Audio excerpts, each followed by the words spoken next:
Peace. So I want to deal with a word that we dealt with today in more Sunday school. And the word is called immutable, right? Very powerful word.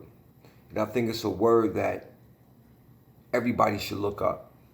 Immutable. Immutable. Immutable. You know what I'm saying? Look that word up. You know what I mean? And get an understanding of that word and see how that word plays on your own character and your own individuality as a person. Walking in a particular journey, working on a particular journey, or living in a particular light. You understand what I'm saying? So that word immutable is a word that I find very powerful, because what it does is, for me, it's actually defining me in a sense as an individual, and the way that I do things and the way that I allow things to, sit upon me, you know what I'm saying, and sit within me. In other words, I found truth. Now, we know and understand that truth is art and art is a law. We also know and understand that truth never changes or passes away. So truth would be something that would be immutable. Why? Because immutable means unchanging over time. It means unable to be changed. So the truth cannot be changed. It is not subject to change. Truth cannot change nor pass away. Truth is and always was and will ever be exactly what it is, truth. And truth is one of the attributes of a law. So in other words, truth basically belongs to a law, and the law is truth. So when we're dealing with truth, it's immutable. It can't change. Neither does a law. A law is immutable. You know what I'm saying? And what we're dealing with is an immutable doctrine. You understand what I'm saying? It can't be changed. And over time, it won't change. So the same way we're looking at truth being immutable, I think man has to understand the science of his self. And what I mean by that is when we're dealing with certain aspects of ourselves, you understand, we're on a journey trying to find and have a self-realization about what and who we really are and what and who we are connected to or aligned with. So the thing is this: when you're dealing with being immutable, how does one become immutable, or how does one show an immutable character? Well, simply that immutable character is shown by what that individual knows. See, what an individual knows allows them to stand immutable, meaning to be unable to be changed, because they can't be changed because, number one, they're dealing with a truth. And truth doesn't change or pass away. Number two, they can't be changed because they don't believe the information. They know the information, and they can stand on that information and defend it, protect it, honor it, and distribute it in a very effective manner. And they are immutable. You can't change them. There is no way to persuade a person with an immutable spirit. You understand what I'm saying? And usually when you have a person with an immutable spirit, you have a person who has a very strong sense of loyalty and sincerity to that particular doctrine, that particular truth, that tenet or principle or that creed that one is immutable standing upon. You understand what I'm saying? So the way to become immutable is you have to know. It is not enough to believe. See, belief is just getting you to knowing. But some people just stay stuck in a belief, and they know, and they don't further themselves along the way. You understand what I'm saying? To fortify their spirit and to fortify the mind and the soul to become immutable. So the physical manifestation can stand untrammeled and stand on that square and do what it needs to be done. You understand what I'm saying? And when you stand immutable, trust me, you will be tried and you will be tested, because adversaries will come to you externally. You understand what I'm saying?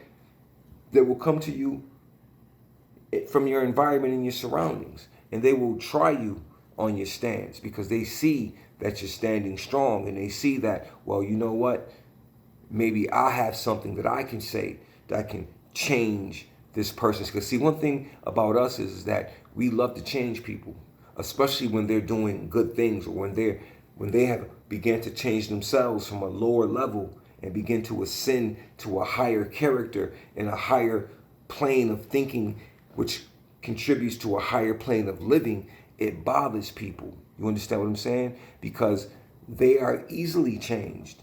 They are easily influenced by environment. They are easily influenced by external factors. They are easily influenced by their peers. So they're not immutable.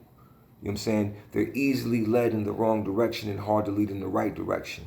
You understand what I'm saying? But the fact of the matter is that they are always changing over time. And that could be a good thing or that could be a bad thing. But usually in this situation, it's a bad thing because the change never is a change of growth. It is just a change of consistent lower self actions, changing between lewdness, changing between slander, changing between theft, changing between any other thing that harms. So they're not growing. They're just changing actions. You know what I'm saying? Within the lower realm. So with that being understood, then we know why when it comes to certain types of character, some of us can stand immutable and some of us won't. Some of us choose to want to stand immutable, some of us don't. Why? Because it is harder to stand immutable because there's things that you have to do in order to make your stance immutable. In order to be an immutable individual, you have to research.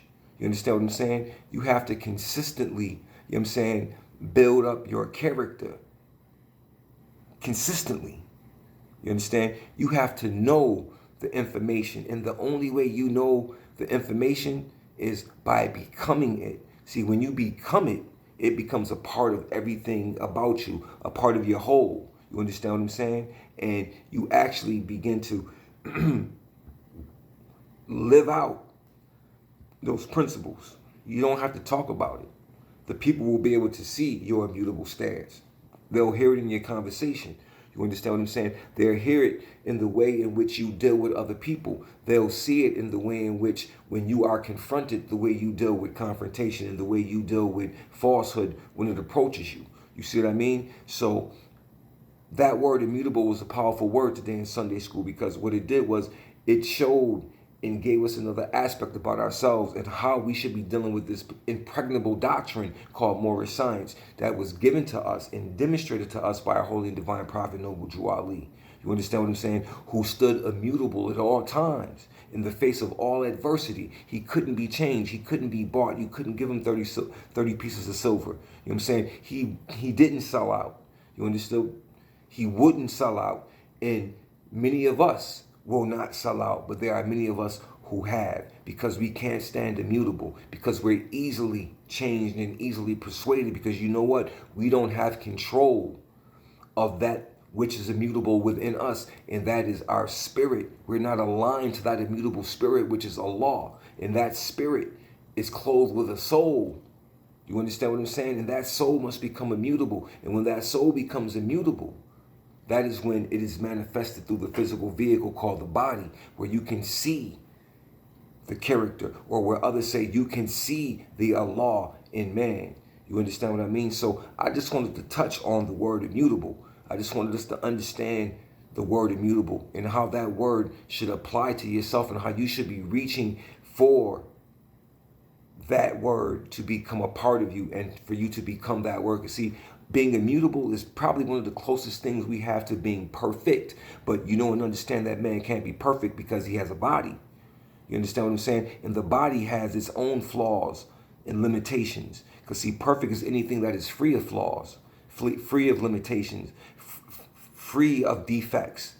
But the body has all of those things. You understand what I'm saying? And and when you're using the body, and when you're using the body in the lower self manifestation, it's even more defected and even more flawed. So therefore, perfection is a path. You understand what I'm saying? And we're striving on it. And in order to strive on that path of perfection, you must know that that path exists, and you must stand immutable on that journey, knowing and understanding that you're not going to reach it in the physical manifestation because the body is imperfect. But it is a path that we travel, and perfection is immutable because it is truth. But man can become perfected, and in that man becoming perfected, he will stand immutable. Peace.